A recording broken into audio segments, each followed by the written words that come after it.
আসসালামু আলাইকুম, welcome to my healthy kitchen. প্রকৃতিতে হিম হিম আবহাওয়া বিরাজ করছে, বাজারে এসেছে নতুন নতুন সবজি। তার মধ্যে ফুলকপি একটি অন্যতম স্বাদের সবজি। যে কোনো কিছুতে ফুলকপি মানিয়ে যায় এবং আপনি যেভাবেই রান্না করেন না কেন ভালো তো লাগতেই হবে। আজ আমি তৈরি করে দেখাবো ফুলকপির পাকোড়া।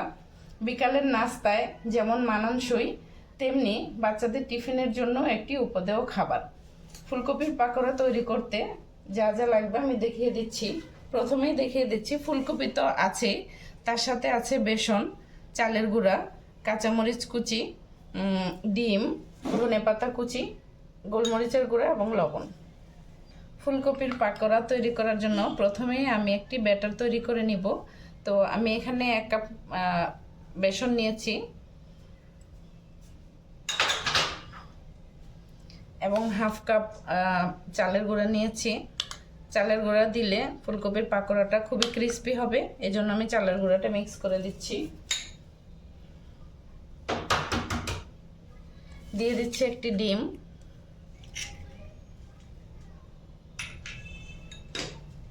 কাঁচামরিচ কুচি। এখানে আমি 3টি কাঁচামরিচ কুচি করে নিয়েছি। যতটা পারা যায় মিহি কুচি করলেই ভালো, তাহলে মিশ্রণটা সুন্দর হবে এবং স্মুথ হবে।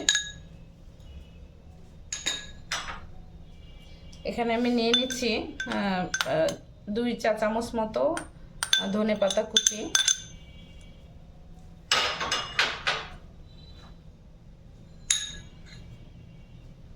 আর দিয়ে দিচ্ছি 2 চা চামচ গোলমরিচের গুঁড়া,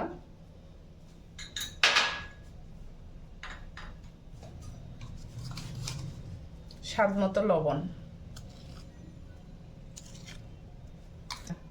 ভিউয়ার্স, আমি ইনগ্রেডিয়েন্টসে পেঁয়াজটা দেখাতে ভুলে গিয়েছিলাম। আমি এখানে পেঁয়াজটা অ্যাড করে দিচ্ছি।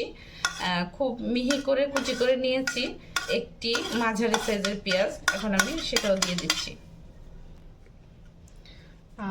যেহেতু আমি পেঁয়াজ, কাঁচামরিচ, ধনেপাতা দিয়েছি, এই জন্য আমি পরিমাণ মতো পানি দিয়ে হাত দিয়ে ব্যাটারটা তৈরি করে নেব।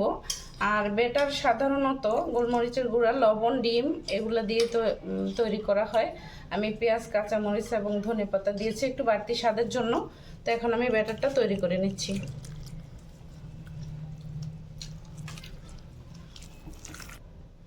ব্যাটারটা আমার তৈরি করা হয়ে গেছে।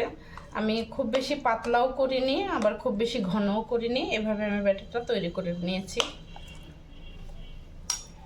দেখো, আমার প্যানটা গরম হয়ে গেছে। তো যেহেতু আমি ডিপ ফ্রাই করব, তার জন্য আমাকে একটু তেলের পরিমাণ বেশি দিতে হবে। তো আমি একটু পরিমাণে বেশি করে তেল দিয়ে দিচ্ছি।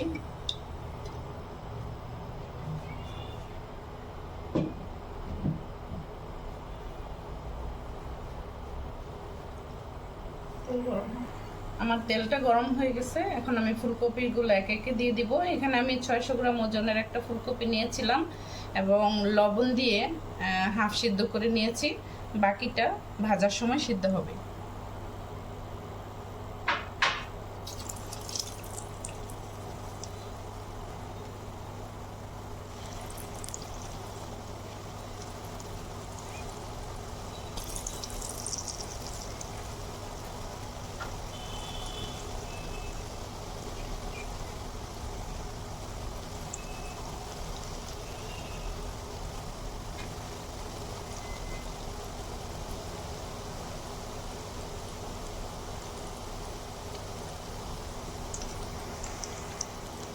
আমি একটু উল্টিয়ে দিচ্ছি। ফুলকপিগুলো বিভিন্ন সাইড থেকে উল্টে উল্টে একটু ভেজে নিতে হবে।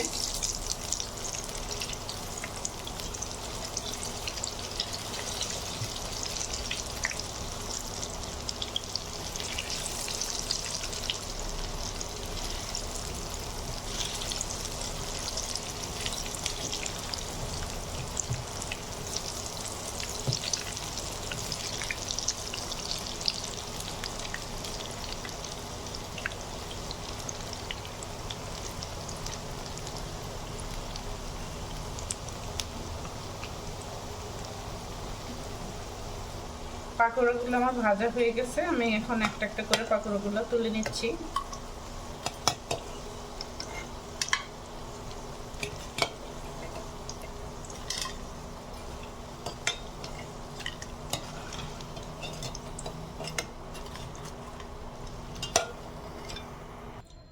ভিউয়ার্স, তৈরি হয়ে গেল আমার আজকের মুখরোচক বিকালের চায়ের সঙ্গী সুস্বাদু ফুলকপির পাকোড়া।